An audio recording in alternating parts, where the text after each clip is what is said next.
So this is the Sarakani Sutta 1. There are two Sarakani Sutta. They are both about the same story. One is longer, the other is shorter. So this number 1 is the longer one. It's got all the things. Why there are more than one sutta? Sometimes because the Buddha teaches for 45 years. We can understand some of the suttas will be repeated quite a number of times, right? So it's not surprising the sutta is taught 2 times. Now this sutta is very inspiring. It kind of reminds us as lay people, sometimes we can't even keep the precepts properly. It's okay if we are imperfect. Sometimes we try very hard, but we still can't keep certain precepts. But if your heart is there, this is what the sutta is saying. If your heart is there, somehow things will be all right. It won't be easy, but it'll be all right. Okay. Now this is not an excuse to do what you like. What is meant here is that the fact that you have been coming here for this over more than 2 years, it shows that you have a feeling for the Buddha's teaching. You want to be good. You want to be happy. We want to be good because being good is a natural thing to do. If we do bad, we suffer. It's a natural thing. It's the way things are. Okay? The way our mind works. The way people live together. So being good is a natural thing. Okay? There are many ways of talking about this. In Buddhism, we say it is the Dharma, it's the nature of things. Okay? It's the norm. So Sarakani, he is a Sakya. Okay? Now let's find out what actually is wrong with him and why is this sutta so interesting and so important. Okay? Now the translation is on page 100, the new translation. Yeah? You notice the new printing also very clear because we changed the fonts. We have all kinds of complaints. So we listen to the complaints. Some people say, very hard to read. Some people say the words are too close together. So we just try to follow try to make people happy. So we give more spaces, we give more paragraphing and so on. All right. So Patama Sarakani Sutta, the first discourse on Sarakani, S54.24. So this S55 is the last chapter in the Samyutta, Sutta 24. Originating in Kapilavatthu, right? So this is where the teaching was given. Kapilavatthu, as you remember, is the Buddha's birthplace, where the Sakyas live, on the border of Nepal.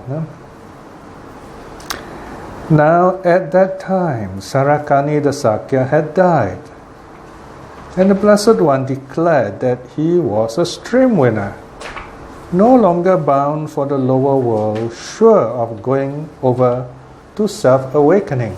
All right? So, someone has passed away, and the Buddha said, well, he is a stream winner. Thereupon, a number of Sakyas gathered together, angry, grumbling, and annoyed by this, saying, how amazing, sirs, how unbelievable, sirs. Who now would not be a stream winner when the Blessed One has declared Sarakani the Sakya, after he had died, to be a stream winner, no longer bound for the lower world, sure of going over to self-awakening? Sarakani the Sakya had failed in his training. He took to intoxicating drinks. Okay, so he broke the fifth precept. Okay, he was a drunkard.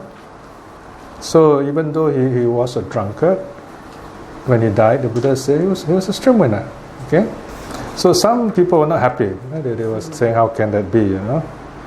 So if Sarakani the drunk can be a stream winner, anyone can be a stream winner. Okay? Of course, they're not right at all. They should. So here, in this sutta, the Buddha explains. Look at the next section 4. Now, next section, the person is called Mahanama. Mahanama is something like the kind of leader of the Sakyas, other than below King Surodana. Okay. Then Mahanama the Sakya approached the Blessed One, saluted him, and then sat down at one side.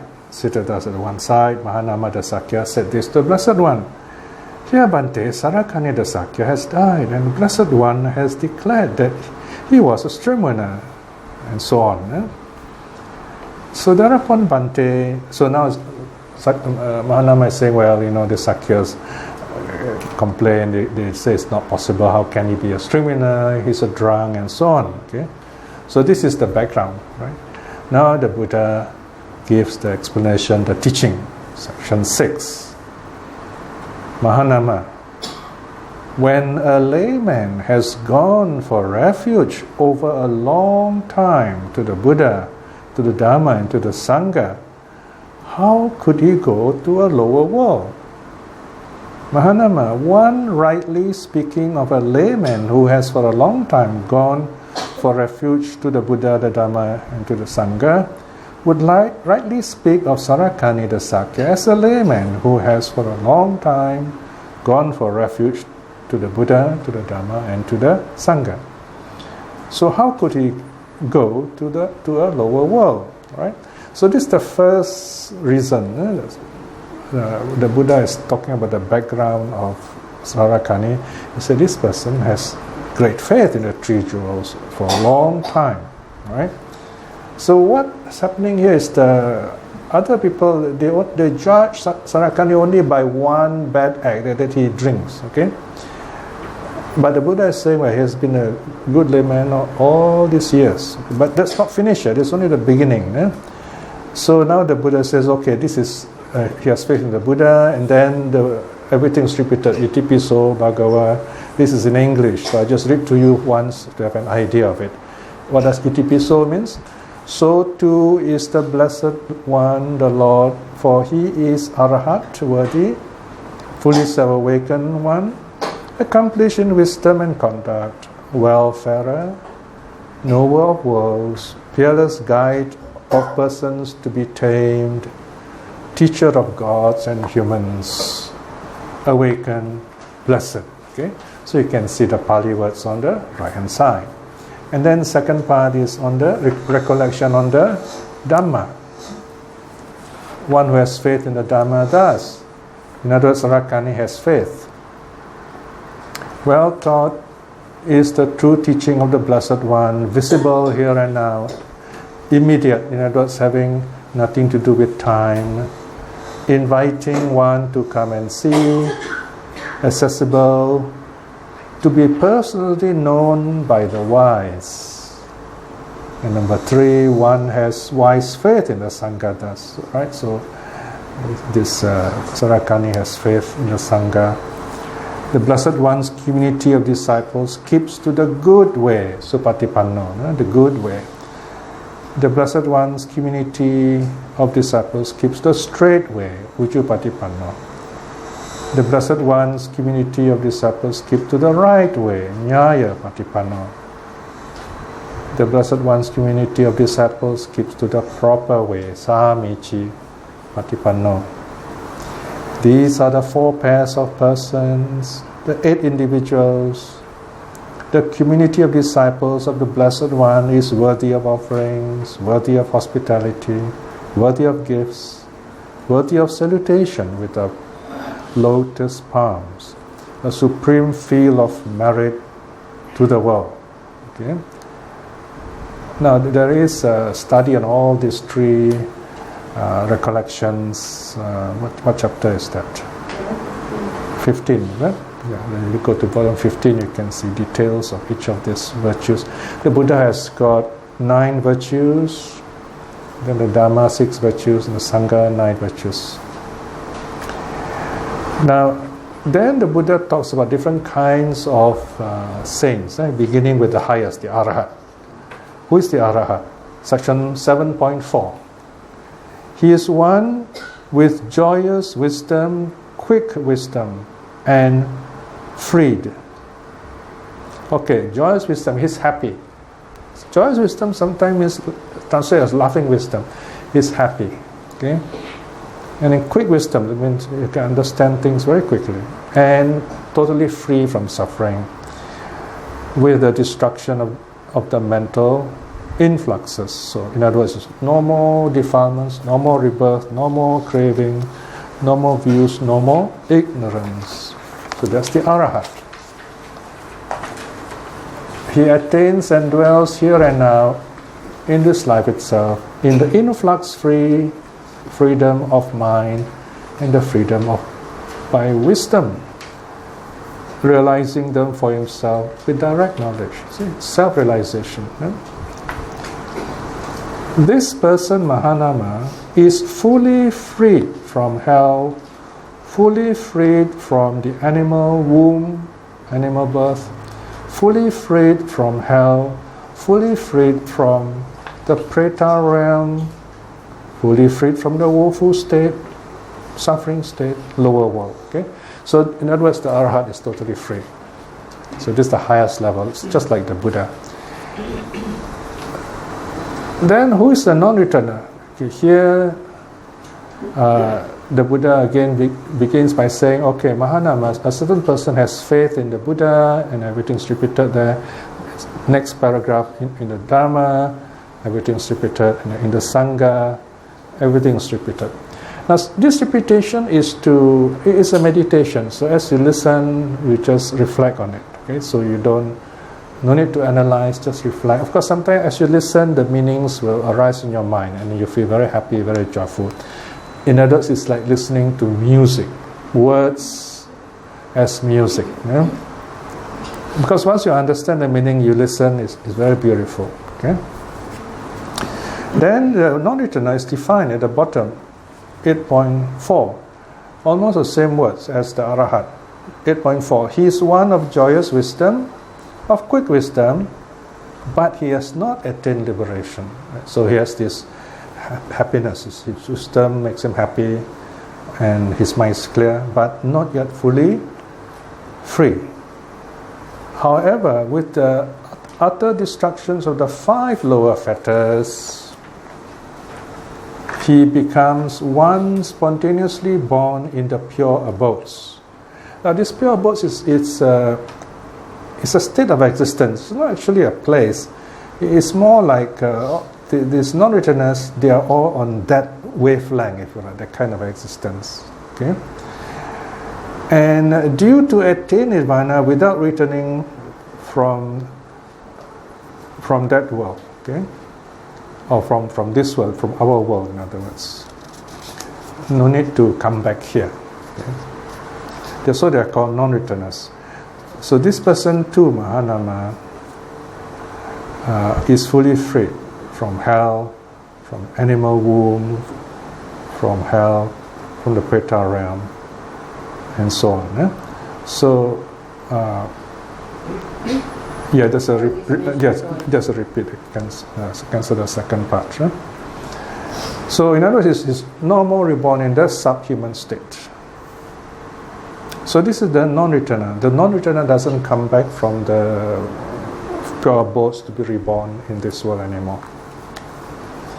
And by the way, these 5 fetters, they are the lower 5 fetters of the 10 fetters. Now you can see the footnote there.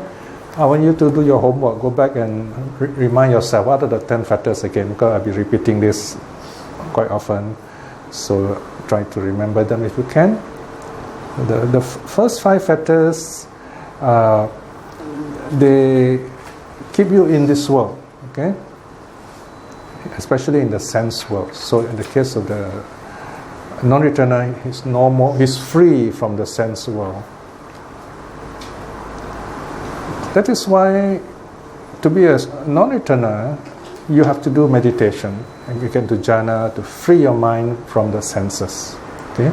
So that the mind is totally pure and happy. So this is the renunciation way the monks and nuns, they're supposed to do this practice to attain non-returning or arahathood.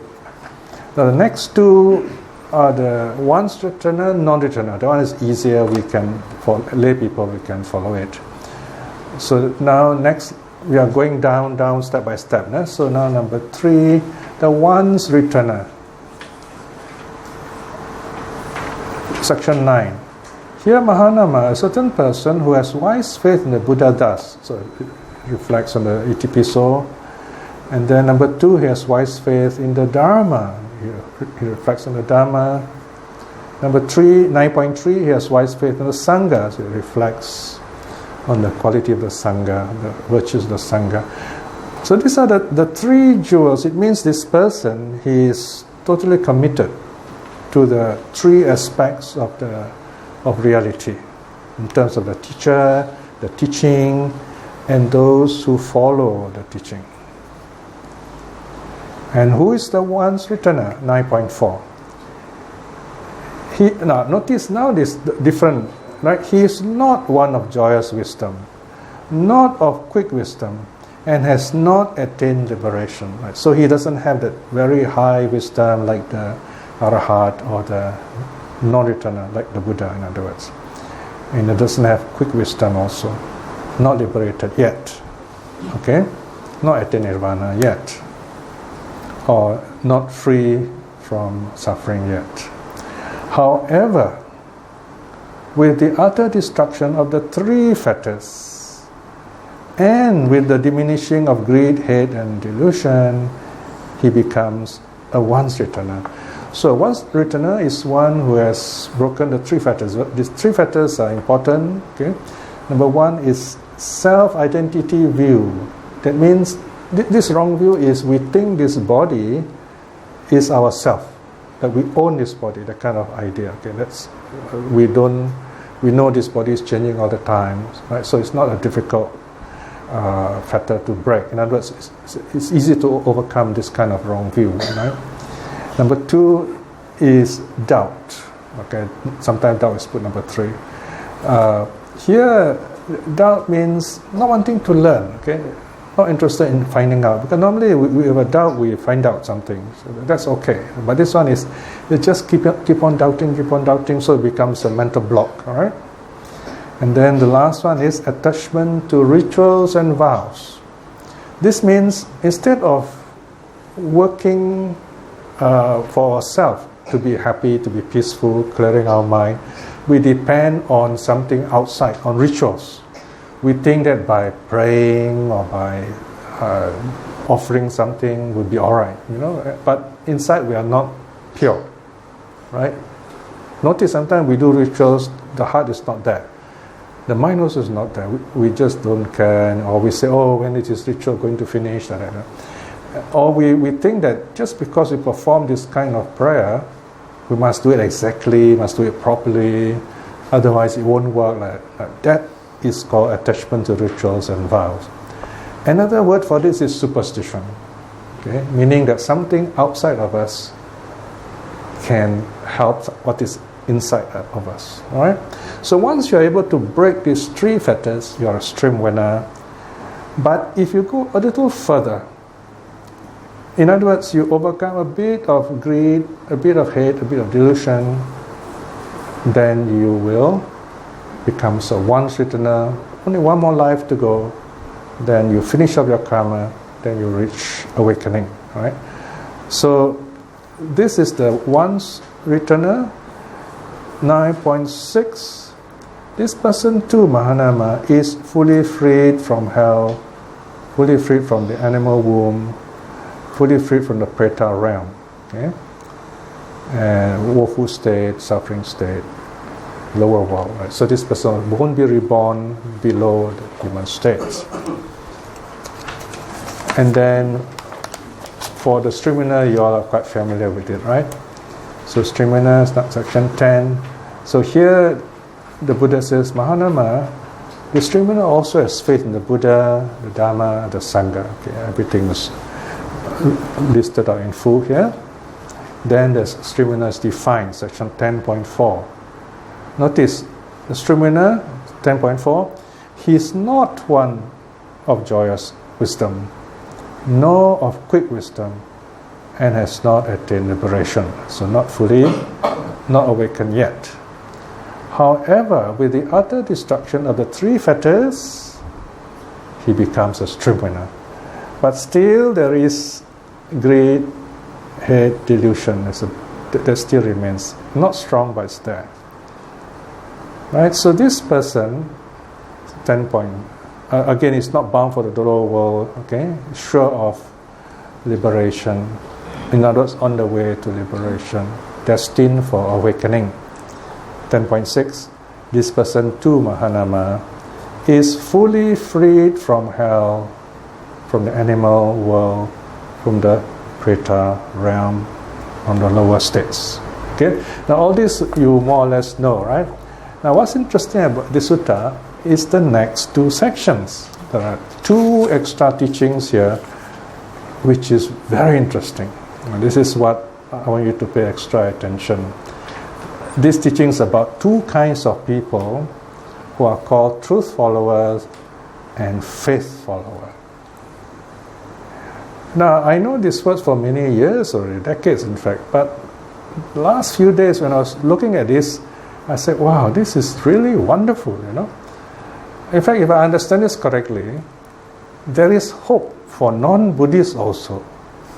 If they love the Buddha, if they respect the Buddha, if they follow the Buddha's teaching. You know, I have people who are not Buddhists officially. They come for meditation class, they're very interested in Buddhism, but for various reasons, they cannot show themselves to be Buddhists. Okay? So you know what I mean. They come from different religions, but they are very serious about meditation, in fact, more serious than most of us in some cases. So I was telling myself, what about these people? You know? So these two words explains that there is a chance. Now let's look at the truth follower first. The Pali word is Dhammanusari. Dhammanusari. So Dhamma translated as truth here. We can also translate as Dhamma follower if you like. Okay? But here Dhamma means truth. No? Section 11.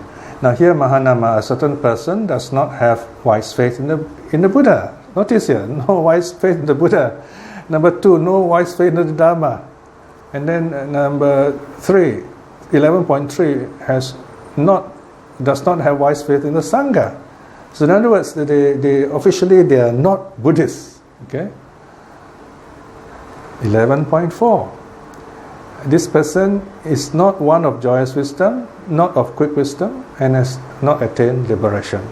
So this one same, just like the Strungvena. However, this is the different part. Okay, this is the important part. 11.15. However, he has these 5 things.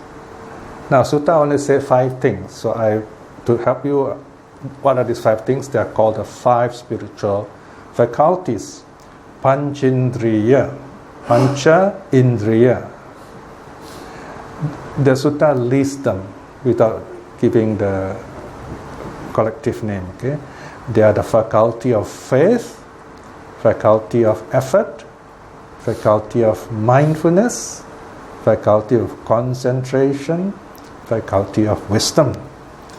So what the Buddha is saying here is that anyone, whether you believe in the 3 jewels or not, if you have faith, effort, wisdom, concentration, mindfulness, concentration and wisdom, you have a chance. You have a chance to get close to the path. Okay? So, of course, if we look at faith here, what does faith mean? We'll find out in a moment. Sure? Because the Buddha already said this person doesn't have faith doesn't officially have faith in the 3 jewels. But faith is still mentioned. But what does this mean? Okay? We'll find out in a moment. Now look at 11.16. Now this is the positive part. So this truth follower, he accepts the truth proclaimed by the Tathagata. Okay, this is a very important point. This person, maybe officially is not the Buddhist, but I say, I find the Buddha's teaching very true, and I accept it. He accepts the truth proclaimed by the Tathagata, by the Buddha. After only some pondering over it with wisdom. That's why it's called truth follower.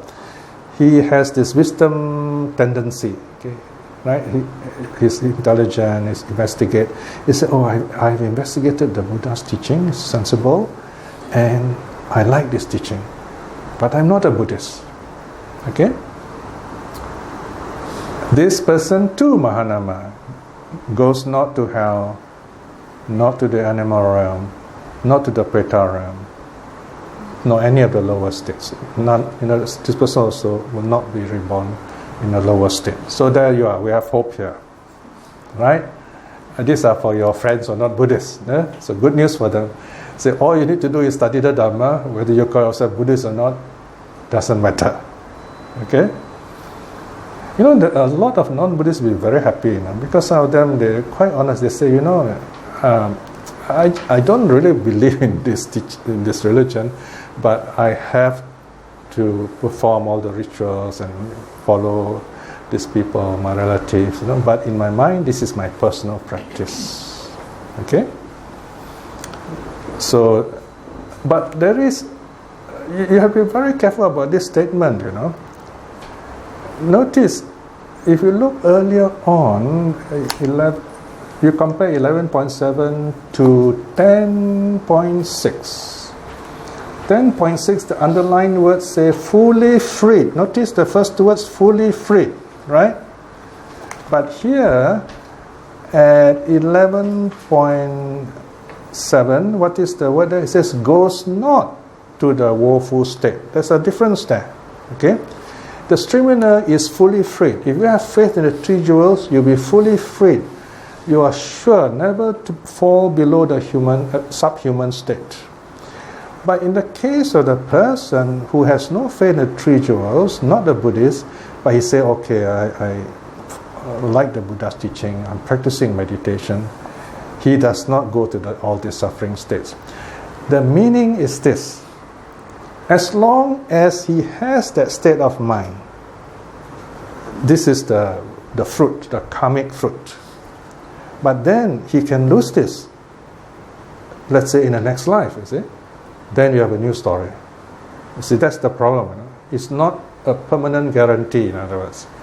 Whereas if you take refuge in the three jewels, you accept the three jewels, it is kind of permanent, so to speak. You will never fall into the subhuman state, because then you will accept, especially teaching of non-self, for example. All right? So this is the catch. You all get it? This is the point. It's very subtle. The difference is that the stream winner and above, they have faith in the three jewels. So they are sure all the future lives, they will never fall below the subhuman state. Never fall, never reborn below human state. Straight away on the way to awakening. Whereas in the someone who is not a Buddhist, this life you can say, yes, you will not fall into the subhuman state. But then next life we don't know. Okay?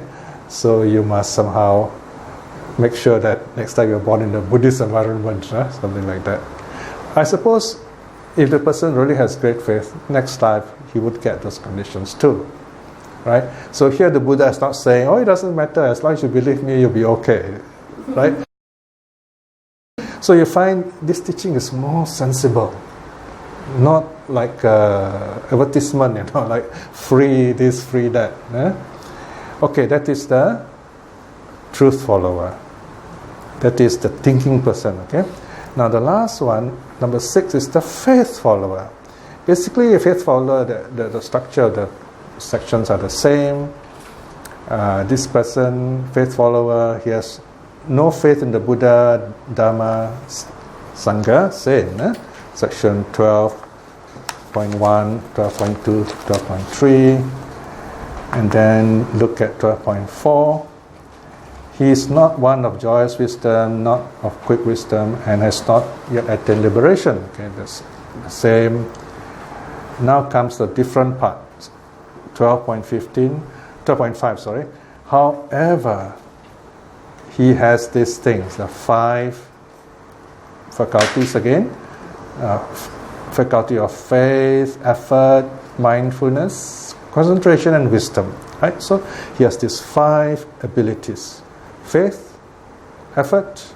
In other words, he believes in the Buddha's teaching, he makes an effort to practice, he keeps mindfulness, and he gets concentration, and there is some level of wisdom. For example, he accepts impermanence, he understands nature of suffering. Okay? 12.6. And he has just a measure of faith in the Tathagata, just a measure of love for him. There's no way of translating this word except love, because the word love here is pema. In Pali is pema matta. Pema matta, you can translate like just only love. No? Matta, okay? But I say here in English you say a measure means some. Okay, some. No? Some love. Okay? So this person has this feeling. You know, there are people who have that kind of feeling. For example, I was giving a talk in Sarawak once, in Kuching. The funny part, our sponsor is a Catholic family, you know. It happens with the eldest son, he's more Buddhist than anything else. But the rest of the family are Catholics. In fact, I find that most of these people are open. For example, we have a Filipino maid at this Mahayana temple where I teach suttas. He comes to me, put his palms together and says, Amitofo. You know, I say, oh, very good, you know. So I say, Manganang Arao, you know. Manganang Arao means have a good day, you know. So he was so happy I could speak Filipino. So you find they're very open, all right? So they have faith in the Buddha, and there is this feeling of love for the Buddha, a positive attitude, all right? Metta. You have faith and you have metta. Yeah? This person too, Mahanama, goes not to the subhuman states. So notice. So if next time your non-Buddhist friends ask you, you say, don't worry. No, as long as you accept Buddha's teaching and you have love and faith in the Buddha, you'll be okay. Right? This life you won't fall to lower states. Right? So next life you'll be born in a happy environment, so you continue your practice. Alright? So finally the Buddha closes the teaching with these very remarkable words. 13. Even these great salt trees, Mahanama, if they could understand what is well spoken and what is ill spoken, I would declare that these great trees to be streamliness. Right? You say if these trees can think and they choose rightly, they can be streamliness. What more human beings? Right? So it's so easy. Right? The Buddha said, all you got to do is have a good heart, love the teaching. Right? You'll be okay. Here when we say faith in the Buddha, love of the Buddha, we're talking about the Dharma. Okay? The Buddha represents this idea of the Dharma. So I would declare these great trees to be streamliness, no longer bound for the lower world, sure of going over to self-awakening, how much more than of Sarakani, the Sakya. Okay? So the Buddha gives this long teaching, you know, just to make the point that you have this man who has love and faith in the three jewels. But he has this weakness. He drinks. We're not told whether he got drunk or not. Or if he got drunk, whether he did anything bad or not, we're not told. But understandably, he did complete the training when he passed away, meaning that he passed away peacefully. So this is where sometimes we see people, they may not appear to keep the precepts while they are alive, but if they understand the teaching, when they pass away, they're at peace, there is still hope. So this is a very positive teaching. So in other words here, we know we have a weakness, we don't enjoy it, we try our best, but still somehow past karma is very strong, that kind of situation, right? So this is a teaching of great compassion, showing that there is a chance for us, even if we are weak. Important thing is make sure your mind has that love. This is a teaching of love, you know. Can you imagine that? It's as if you can break the rules, but you have love, you'll be okay, something like that. Okay? But as I said, do not bend this too much, okay? The idea is you have this feeling of positive goodness in you. But we all are not perfect. Sometimes we have certain bad habits, we break the precepts, so there is hope for us. So remember this sutta, even a drunkard can become a stream winner. So the Buddha says even this tree, if they can think, if they decide, they can become stream winners. But we are more intelligent than trees. Mahanama Sarakani the Sakya kept to the training at the point of his death. So the last moment of passing away is very important. Leave this world in peace. There's nothing we can take with us except our karma. So just be at peace with yourself. Okay? So this last point is very important. The Buddha says that Sarakani, when he was passing away, he is totally at peace with himself. Well, I hope this sutta gives you lots of comfort and inspiration and joy, so that you know there is hope for you. Keep on putting in the effort. Small mistakes are okay, don't worry. Important thing is, in your heart, you have this faith and love for the Buddha, the Dhamma, and the Sangha. Okay, any quick questions for this? Alright, now I'm very happy I finished early. My watch says 8:33. I've rectified my watch already. Previously, my watch was 15 minutes early. Yeah, can I ask you? Yeah, sure. This Sarakani, the statement is that he has completed his training At the time of passing away. at the time of his passing. And then at the same time, we are told that he's a drunkard. So, at the time when he's not drinking, Right. he's not drinking. So, habitually, he could be a very good Buddhist. Possible, yes. Just like I always think that if a tree is bent to the left, you chop it now, the tree will fall to the left. No two ways about it. So in other words, to say that Sarakani, when he's in his proper frame, he's doing his he observes all the things that need to be observed. Yes. So how can we interpret that way? We are only getting a glimpse of Sarakani here. See? We don't know his background. We don't know why he drinks. Obviously, there are some other conditions why people drink. You see some of your friends suffering. Nobody enjoys suffering. Obviously, there are some reasons. He has that difficulty, you see. So, of course, if we can help that person, that's fine. But other than that, he's a good person. So we cannot, because of one bad thing, cancel out the person totally. Even the word drunkard is not the correct word, because it's not 24 hours a drunk, right? Only when he drink and then he goes woozy, we call that drunk. So there are many points here we must consider. So this is a teaching of great compassion, of patience with people, trying to inspire them that even though they may be weak, they still have enough strength to touch the Dhamma, to be born happily, even become a stream winner. So there you are. Isn't it a wonderful teaching here? Yes, I was also thinking, if somebody mistakenly, okay, I can drink. Oh, yeah, exactly. That's not what the teaching is saying. Yes. Training. Yeah. Is it the case of the Yeah. Yes. Training means sila, samadhi, panya. So in the Noble Eightfold Path, there's 4 level precepts. I think what it means is that when he's passing away, he keeps all the precepts. And he's passing away, at the moment of passing away, he's not troubled by the past. I mean, in the Noble Eightfold Path, there's 4 level precept and 3 body precept, right? Oh, do you mean the 10 actions? 10 kinds of actions. 4 body and 3 body precept in the Noble Eightfold Path practice itself. So,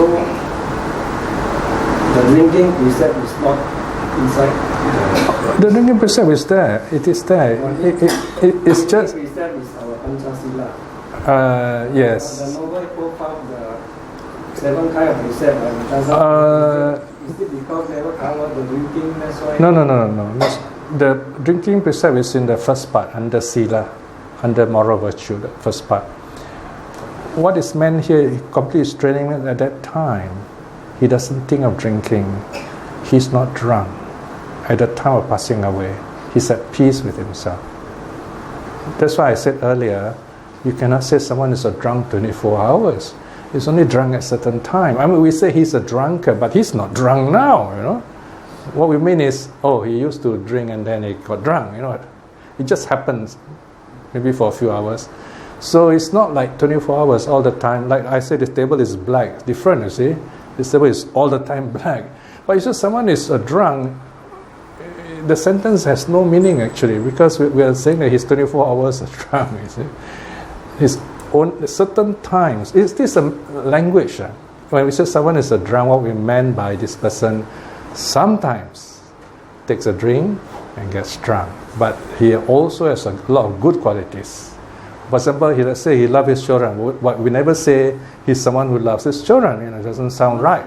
Yeah. I mean, it means that he drinks because he doesn't feel. Well, he drinks because of the wrong reasons, definitely. Maybe family problem. When Buddha, he spoke about the tree. Because basically, tree is not like a human. Tree don't break precept. It's not capable of making any precept.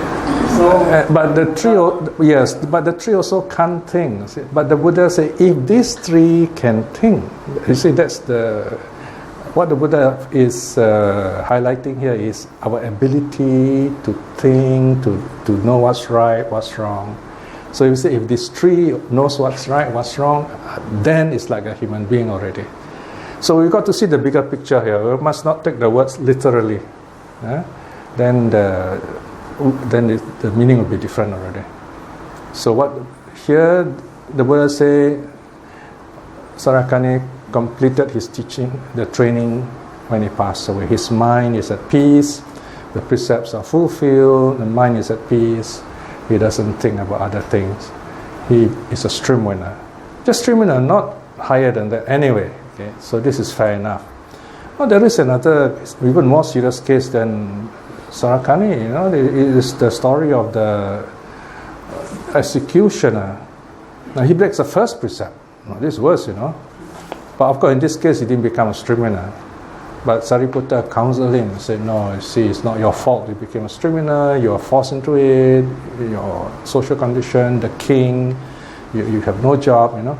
So now don't think about it. So all the Sariputta is counseling, tells this man not to think about it, to be at peace. So this man feels very peaceful and he dies peacefully.